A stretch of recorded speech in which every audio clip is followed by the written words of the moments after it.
Question comes under the concept of connected bodies. In this type of questions, generally it becomes necessary to find the relationship between accelerations of moving sections of the system. If it is a single pulley, single string means the parts will be having equal acceleration, whereas when there are more than one pulley and different strings are involved means accelerations will differ from one section to another, accelerations will differ. So we find first a relation between the accelerations.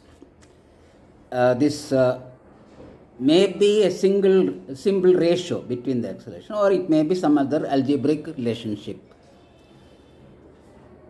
Once the link between the accelerations is worked out, you can use the Newton's second law to complete the rest of the solution.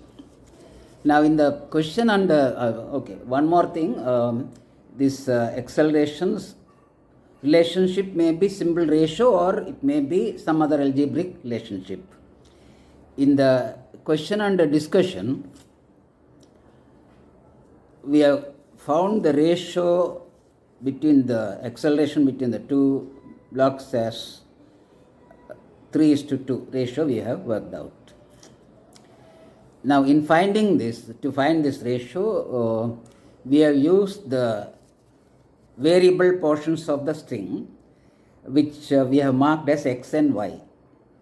The length of the string,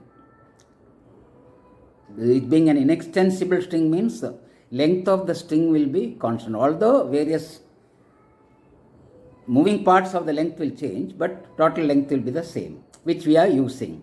And also in this, when displacement is x, second derivative of x will be the acceleration. That calculus concept also we are using. So having got the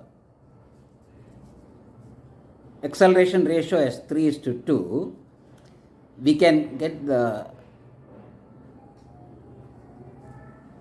individual accelerations by using by applying the F equal to ma concept for the two blocks involved. And also take note that certain sections of the system has constant lengths, which we have in our for example in our diagram we have marked as A and B, constant lengths.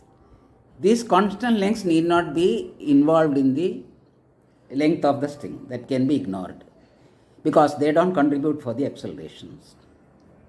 Now, once we got the ratio 3:2, we are getting we can get the individual accelerations. But we have worked out only one acceleration because the question requires the acceleration of one block only, so which we have worked out. I think now you can follow the solutions. Thank you.